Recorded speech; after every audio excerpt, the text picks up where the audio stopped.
Google, तुम घर में दरवाज़ा बंद करके बच्चों के साथ अच्छे से रहना। मैं अभी जाकर इस कड़ाके भरी ठंड में सभी बच्चों के लिए मोटे मोटे और बड़े बड़े लकड़ियाँ चुनकर लाता हूँ। इन सभी को बहुत ठंड लग रही है, हमें काफ़ी ध्यान देना होगा, नहीं तो हमारे बच्चे बीमार पड़ सकते हैं। हाँ, आप सही कह रहे हैं, मैं बच्चों का ध्यान रखूँगी और आप अपना भी ध्यान रखिएगा और जल्दी से जाकर लकड़ियाँ लेकर आइए। ठीक है, मैं जाता हूँ।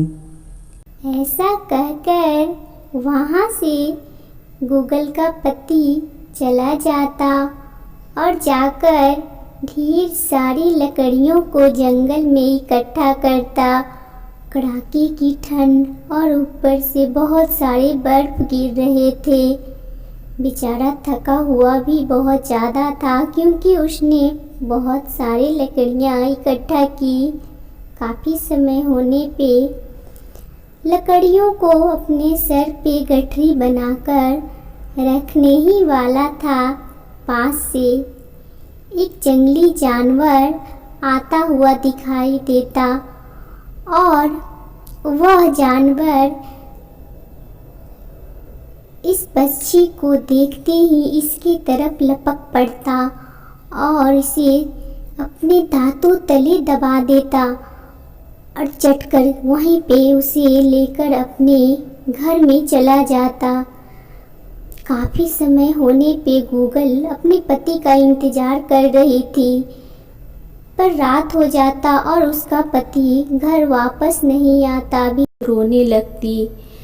वह समझ जाती कोई जंगली जानवर मारकर खा गया है। अब अपने बच्चों की सलामती और उन्हें देख रेख करने की पूरी जिम्मेदारी उठाने लगती। सभी बच्चों को एक साथ घर में रखना और उन्हें अच्छे से सिखाती कि देखो बच्चों, अगर कोई भी आए, किसी प्रकार से तुम्हें किसी चीज़ की आवश्यकता हो, बिना मुझे बताए कभी भी घर से बाहर मत निकलना। तुम्हारे पिता को ज़रूर कोई जंगली जानवर खा गया है।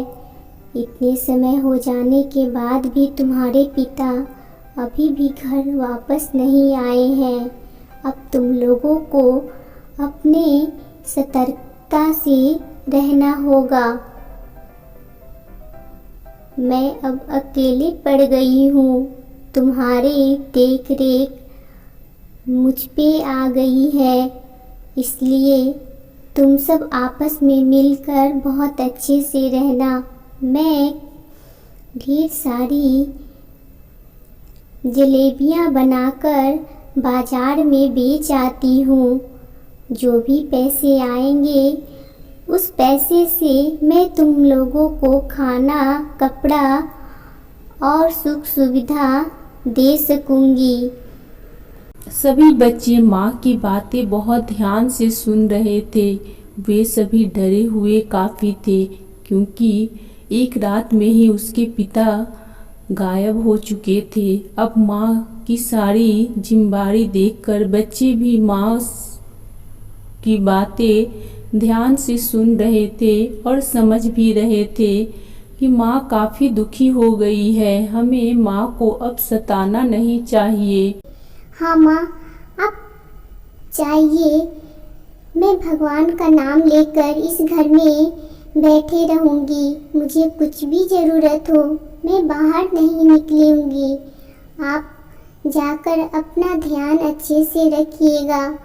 पिताजी की तरह अगर आप भी वापस नहीं आए तो हम लोग तो ऐसे ही मर जाएंगे। माँ, हमसे ज़्यादा आप अपनी ध्यान रखिएगा। हाँ बेटा, मैं पूरा ध्यान रखूँगी। मैं उस रास्ते कभी नहीं जाऊँगी। मैं शहर के रास्ते ये मिठाइयाँ लेकर जा रही हूँ। पक्षी वहाँ से जाती और सभी पक्षियों के पास अपनी मिठाइयाँ बेचकर घर वापस आकर जो भी पैसे मिलते उससे अपने बेटे के लिए अपने बच्चों का भोजन बनाती। ऐसे ही काफ़ी समय हो जाता। सभी बच्चे खुश थे माँ के साथ।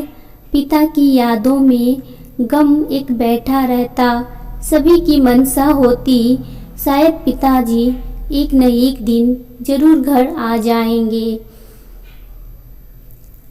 और माँ उम्मीद छोड़ चुकी थी क्योंकि माँ को समझ आ गया था जरूर मेरे पति को कोई जंगली जानवर खा लिया है। 25 दिसंबर का दिन आता और जंगलों में सभी बच्चियाँ अपने अपने बच्चों के साथ एक एक्समस ट्री डेकोरेट करके अपने बच्चे को गिफ्ट देकर क्रिसमस के बारे में बता रही थी कि क्रिसमस हम लोगों को गूगल के बच्चे भी ये सब देखकर माँ से पूछते, माँ क्या सच में गिफ्ट लेकर आता है? माँ हंस पड़ती और कहती, हाँ सच में गिफ्ट लेकर आता है बेटा, तुम लोग भी सो जाना और रात में ज़रूर सांता आएगा और सुबह में तुम देखोगे तो तुम्हारे गिफ्ट वहाँ रखे रहेंगे। क्या सच में माँ? हाँ बेटा ये सच है। माँ मन ही मन हंस रही होती है मध्यम मध्यम कि बच्चे को क्या बताना, सांता तो मैं ही हूँ, मैं कुछ गिफ्ट खरीद कर तुम्हारे लिए रख दूँगी। भी माँ से कहता कि माँ अगर सांता आता है तो हम सब जगे रहेंगे और पूरा रात कैंडल जलाकर सांता से प्रेयर करेंगे कि सांता मेरे गिफ्ट में मेरे पिता को भेज दो। क्या मेरे पिता आ जाएंगे माँ? तभी माँ के पास कोई भी आंसर नहीं था। उदास होकर अपने बच्चे के साथ लिपट जाती और रोने लगती। बच्चे मन के सच्चे, सभी को बहुत सांता से प्रेम हो चुका था। उनकी कहानी सुनकर काफ़ी उम्मीद लगा बैठे थे। सभी बच्चे रात में कैंडल जलाकर प्रेयर करते कि सांता आ जाओ और मेरे पिता को गिफ्ट में मुझे दे दो। ऐसा प्रेयर करते सुबह होते ही सारे बच्चे को सांता रियल में स्नोवेल में लेकर चला जाता और काफ़ी ठंड पड़ रही थी। सभी बच्चे अपने अपने मफलर सांता आकर सभी को पहना देता। सभी बच्चों को सांता आता और मफलर गले में पहनाता और साथ में पिता को लेकर आता। ये देखकर माँ आश्चर्य हो जाती। इस सांता को काफ़ी धन्यवाद करती और खुशी खुशी अपने पिता और माँ के साथ बच्चे फिर से अच्छी ज़िंदगी जीने लगते।